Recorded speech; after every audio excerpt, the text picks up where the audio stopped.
Video untuk mata kuliah Algoritma dan Struktur Data 2 pada Universitas Bayangkara Jakarta Raya, Fakultas Ilmu Komputer, Prodi Informatika. Untuk pertemuan kali ini saya akan bahas yaitu mengenai array, variabel array. Sebelumnya saya mau bahas terlebih dahulu bahwa sebuah variabel hanya boleh digunakan satu kali. Jadi kalau kita menggunakan sebuah variabel secara terus-menerus dengan nama variabel yang sama, maka data terakhir yang akan terbaca. Sebagai contoh, di aplikasi ini atau di program Dev C++ ini, saya akan memasukkan 5 buah data dengan menggunakan fungsi di dalam looping for. Saya menggunakan dari I sama dengan 1 sampai dengan I lebih kecil daripada 5, increase-nya I++, maka saya akan melakukan pengulangan sebanyak 5 kali. Yang saya lakukan di dalam pengulangan adalah mencetak nilai kesekian dari tergantung pada I-nya.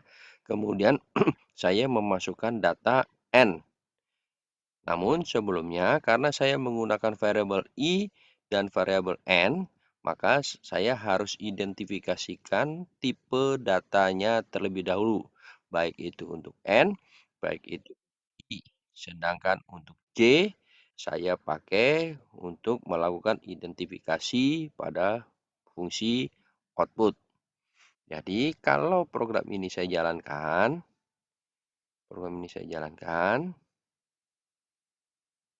nah, ini, maka saya akan melakukan looping sebanyak 5 kali. Looping yang pertama saya isi 5. Ya, sebanyak 5 kali. Kemudian saya enter looping 27. Ini angka sembarang aja. Nah, berarti ini 5. Tidak akan mungkin lebih dari 5. Kenapa? Saya akan looping sebanyak 5 kali. Sehingga pada saat saya enter, maka dia looping ini selesai, maka dia akan membaca looping yang kedua. Pada looping yang kedua, ya, dia akan mencetak apapun yang saya entry, maksud saya apapun yang saya entry sini akan tercetak sini karena ini looping 5 kali, dia akan juga melakukan looping 5 kali. Tetapi hasilnya yang terbaca adalah semuanya berakhiran atau angkanya adalah 9. 9 ini adalah data terakhir yang dimasukkan.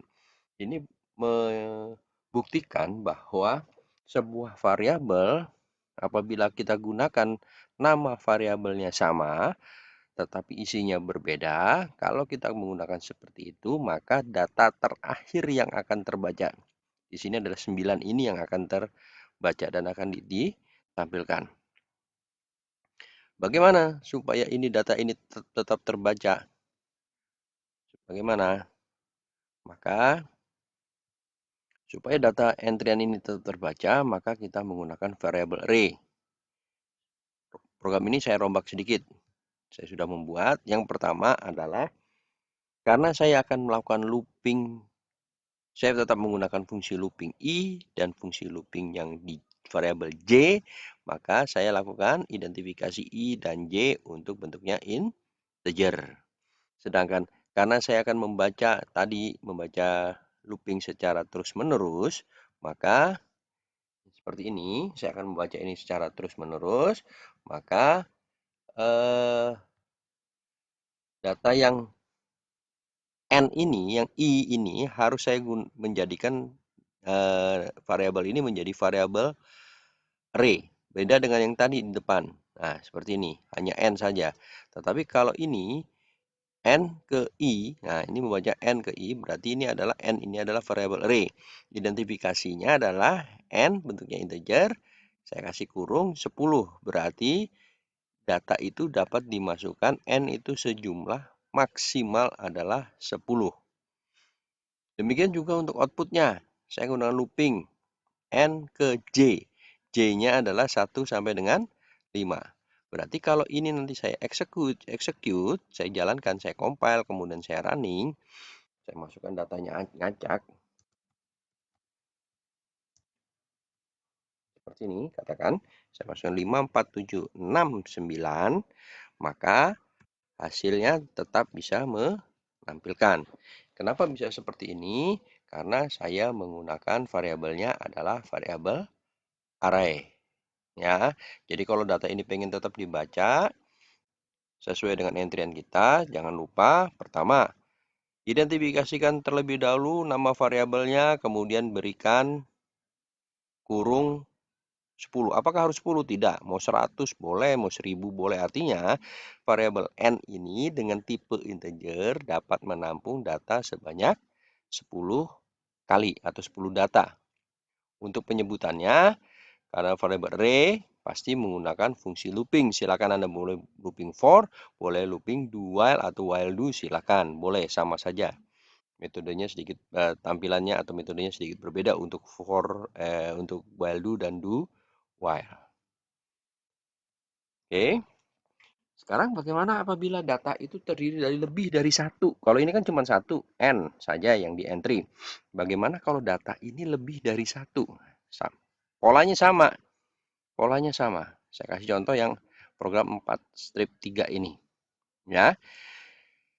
N ini adalah data yang pertama tadi, saya lakukan 10. Kemudian saya string nama. Ya. String nama berarti ada variabel nama dengan tipenya adalah string. Banyaknya adalah 10. Ya. Jadi, saya akan melakukan entry dua variabel untuk nama dan nilai. Karena nilai itu bentuknya adalah integer seperti tadi, sedangkan nama itu bentuknya adalah karakter, maka kita identifikasikan dalam bentuk string. Ya. Penyebutannya, cara penyebutannya sama, yaitu nama ke i. Ya, berarti ini adalah sebuah variabel array untuk nama. I-nya itu adalah fungsi looping di sini. Ya, n-nya juga sama. Ini adalah n ini adalah variabel array. Outputnya cara penyebutannya sama. Ya, kalau ditanya Pak ini kan beda nama i ini nama j sama karena yang kita disebutin adalah fungsi loopingnya. Nah, sekarang bagaimana kalau hasil compile dan runningnya saya jalankan? Nah, saya kasih nama, namanya b. Nilainya 90. Kemudian nama keduanya Toto.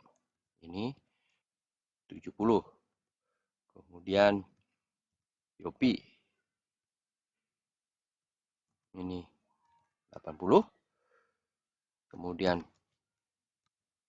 si nama yang keempat adalah saya kasih nama 85.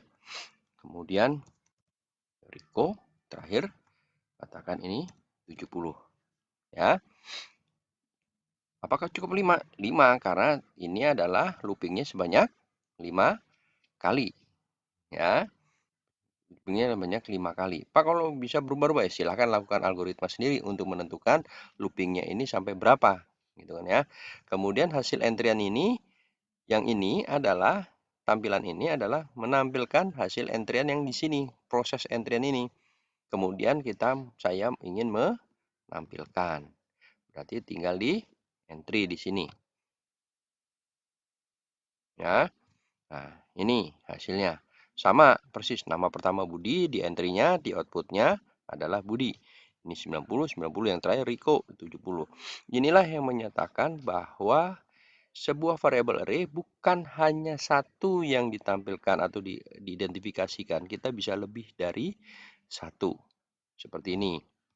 Yang mesti diingat adalah pertama, kalau kita melakukan sebuah entry, yang pertama mesti kita ingat, pertama adalah nama variabel yang dipakai. Ya. Yang kedua adalah tipe-tipe data yang dipakai. Ya. N, saya pakai integer.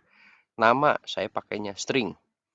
Pak, kalau N ini saya pakai string boleh, Kak? Atau char boleh nggak?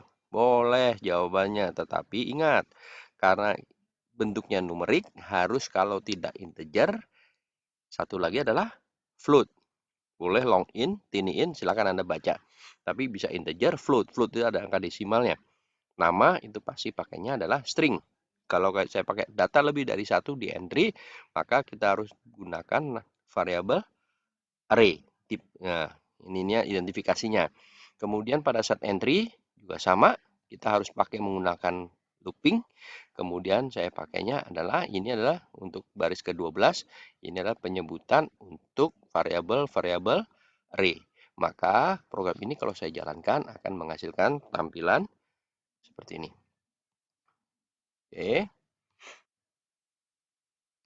Dengan demikian, cukup penjelasan dari saya, review dari mata kuliah sebelumnya, algoritma dan struktur data 1. Saya review lagi sampai dengan array.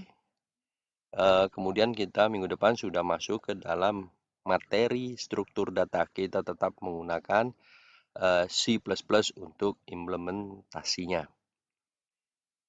Demikian, kalau ada yang perlu didiskusikan, silakan didiskusikan di WhatsApp grup kita. Kemudian kerjakan tugasnya dan silakan upload di e-learning. Sampai di sini, terima kasih atas perhatiannya dan tetap semangat untuk belajar serta jaga kesehatan. Terima kasih.